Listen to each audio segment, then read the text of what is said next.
చేసి నిద్రగలవండి కాబట్టి ఒక ఎంప్లాయీని నువ్వు కోర్టులో మెంబర్ గా పెట్టుకున్నావు. ఒక్క నిమిషం ఉండు, నీకు ఏం జరిగిందని నీకు ఎంక్వైరీ చేయడానికి రాలేదు, నీ దగ్గర వివరించడానికి రాలేదు. ఒక గవర్నమెంట్ ఎంప్లాయీ ఉండకూడదు కమిటీలో. ఎంప్లాయీ ఎలా ఉంటావు అడుగుతున్నాను. మీరు ఉద్యోగస్తులా లేకపోతే ఇక్కడ ఏమన్నా రాజకీయాలు చేస్తున్నారా? అక్కడ ఒక నెల నుంచి కంప్లైంట్ ఉంది, వచ్చిన డబ్బులని డ్రా చేసుకొని అవినీతి చేస్తున్నారని మీ మీద కంప్లైంట్. ఈయన కదా లాస్ట్ టైం చైర్మన్ ఉండకూడదు రూల్ ప్రకారం ఎంప్లాయీ ఉండకూడదు. ఇప్పుడే డిఓకి కనుక్కొని ఇప్పుడే డివికో కనుక్కొని నీకు మాట్లాడుతున్నాను. నేను ఎంక్వైరీ పెడుతున్నాను. మీ మీద కంప్లైంట్ ఏంటంటే 2 సంవత్సరాలు జరిగిన ప్రతి ఒక్క కన్స్ట్రక్షన్ లో అవినీతి జరిగిందనేది నీ మీద కంప్లైంట్. అర్హులే కాదన్నప్పుడు 2 ఏళ్ల నుంచి మీరు టైఅప్ అయిపోయేసి ఒక ఎంప్లాయీని పెడుతున్నారు. ఆయన అయితే రికార్డు ఉంటది కదా, అందులో నువ్వు ఎట్లాగో నువ్వు తప్పు చేసేసావు. ఉండకూడదు అక్కడ ఉంది రూల్ పొజిషన్. అట్లా కాదు, రూల్ పొజిషన్ ప్రకారం ఆయన ఉండకూడదు. 2 ఏళ్ల నుంచి ఆయన ఎట్లా పెట్టావు నువ్వు? మీ ఇష్టం, ఉండకూడదు అని ఉంది.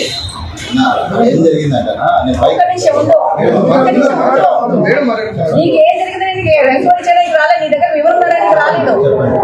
ఒక గవర్నమెంట్ ఎంప్లాయీ ఉండకూడదు కమిటీలో. అంటే రూల్ ఏంట నాకు చెప్పింది నేను వెళ్ళిపోయింది మేడం. నీకు చెప్పడం చెప్పకపోవడం కాదు, నువ్వు ఉండకూడదు. నీ మీద ఎంక్వైరీ జరుగుతుంది, ఇల్లు మీద ఎంక్వైరీ జరుగుతుంది. ఎలా వచ్చి ఉంటావు?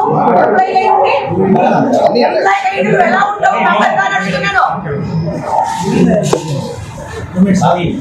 మీరు ఉద్యోగస్తులా లేకపోతే ఇక్కడ ఏమన్నా రాజకీయాలు చేస్తున్నారా? రాజకీయాలు నేనైతే చేయలేదు మేడం. అక్కడ రూల్ పొజిషన్ ఎంప్లాయీ ఉండకూడదు. ఎలా ఉన్నావు నువ్వు 2 సంవత్సరాల నుంచి? నేను అసలు చైర్మన్ లేను, వైస్ చైర్మన్ లేను, ఓన్లీ కమిటీ మెంబర్. మెంబరే ఉండకూడదు అంటున్నారు. మెంబర్ గా ఉండకూడదు, ఉండకూడదు. రూల్ పొజిషన్ లో ఉండకూడదు అంటున్నారు. నువ్వు అసలు పోటీనే చేయకూడదు, నువ్వు దీంట్లో ఉండకూడదు. కరెక్ట్ కదా? నువ్వు కరెక్ట్ కదా? నీ మీద నేను ఎంక్వైరీ పెడతాను. స్కూల్లో ఉండకూడదు. ఆధార్ రికార్డ్స్ ఏంటి? ఆధార్ రికార్డ్స్ ఎంప్లాయీ ఉండకూడదు. నేను నీవు ఫోన్ చేసి కనుక్కుంటున్నాను. అది చెప్పినాకనే నేను వచ్చి మాట్లాడుతున్నాను. స్కూళ్ళలో కూడా రాజకీయాలు తీసుకొస్తున్నారా?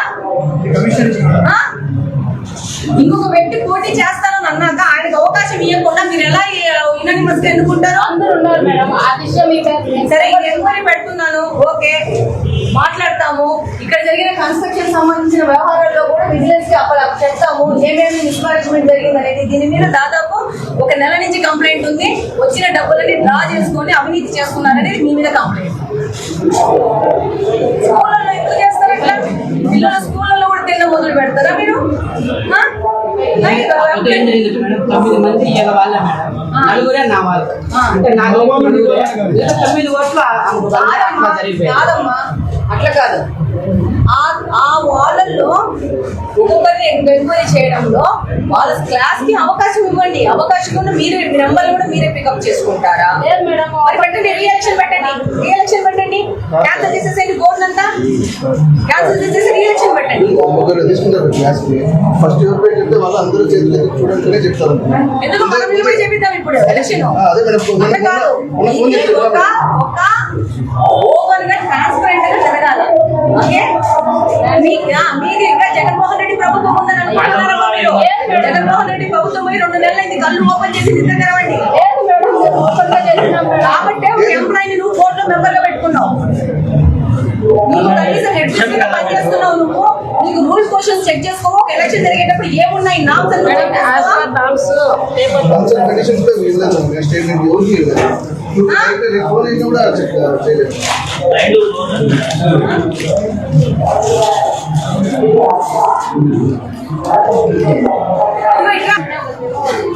కమిషనర్ గారు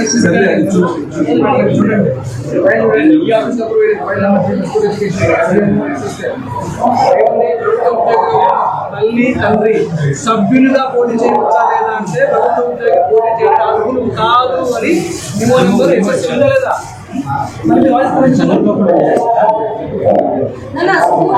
రాజకీయాలు తీసుకొచ్చి స్కూళ్ళలో కూడా అండర్స్టాండింగ్ చేసి మ్యాచ్ ఫిక్సింగ్ చేయడం మొదలు పెట్టారు అనేది మీరు ఎక్కడికి వెళ్ళి ఉన్నతంగా ఎదిగారో అర్థం కావట్లే మాకు. నీ చేతిలో పెడుతున్నాను మొత్తం క్యాన్సిల్ చేసి రీఎలక్షన్ చేస్తావా చెయ్యి, లేకపోతే కంప్లీట్ గ్రౌండ్ లెవెల్లో నీ మీద ఎంక్వైరీ జరిపేసి మొత్తం అందరికీ మమ్మల్ని పొమ్మన్నావా?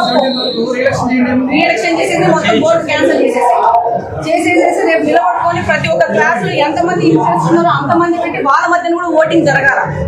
మీరు చెప్పినట్టు నేను చెప్పిన ఏ పోలింగ్ ఫ్రీ ఎలక్షన్ కానీ పెట్టండి. మీరెవరండి? నేను చెప్పాను కదా, మీరెవరండి? నేను స్టూడెంట్స్ పేరెంట్స్ కదా మీరు పేరెంట్ అయితే క్లాస్ లో కదండి ఇక్కడ మాట్లాడాలి కాబట్టి వచ్చినాం మేడం. మిమ్మల్ని ఎట్లా ఎన్నుకుంటారండి? అందరూ ఎన్నుకున్నాం కాబట్టి వచ్చినాం. మిమ్మల్ని ఎన్నుకోకుండానే చెప్తున్నాను, మీరు ఇవాళ నాట్ క్వాలిఫైడ్. నువ్వు బేసిక్ అన్నప్పుడు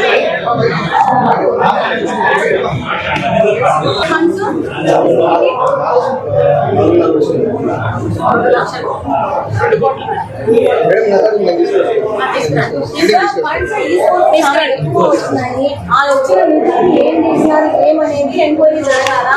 నువ్వేం చేస్తావంటే కంప్లీట్ గా రాసేసేసి ఫస్ట్ బోర్డు క్యాన్సిల్ చేయించండి, చేయించి కొత్త ఎలక్షన్ జరిపించండి. కొత్త ఎలక్షన్ జరిపించేసేసి కొత్త ఎన్నేళ్ళ నుంచి ఏ సంవత్సరం ఎంత వచ్చినా మొత్తం తీయండి. రికార్డు నాకే చూసేస్తాను, రికార్డు ఓపెన్ చేస్తే వచ్చేస్తుందమ్మా, వచ్చేస్తుంది, నాకు కూడా వచ్చేస్తుంది. Okay, everything every minute every రూపాయి ఉంటుంది అలా. అందరికి ఇక్కడ ఏం కన్స్ట్రక్షన్ జరిగినా దాని కాస్ట్ కూడా తీపిస్తారు. అర్థమైందా?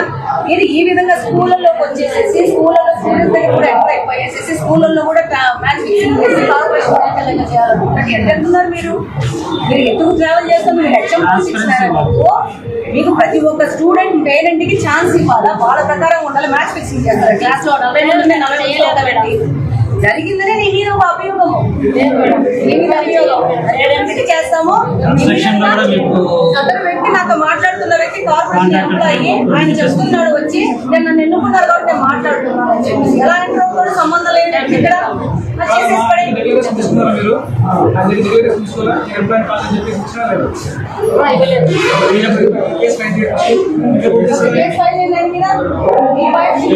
ప్రతి ఒక్క చర్య నేను పర్సనల్ గా నేను ఎక్స్ప్లోర్ చేస్తున్నాను.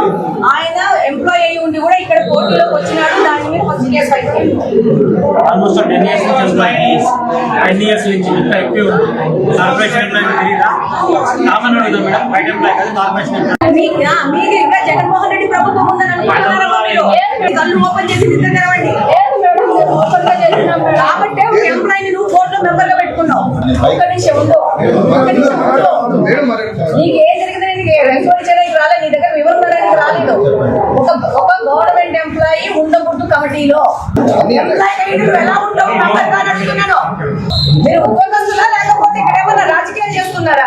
రాజకీయాలు నేనైతే చేయలేదు మేడం. అక్కడ ఒక నెల నుంచి కంప్లైంట్ ఉంది, వచ్చిన డబ్బులని డ్రా చేసుకొని అవినీతి చేస్తున్నారనేది మీ మీద కంప్లైంట్.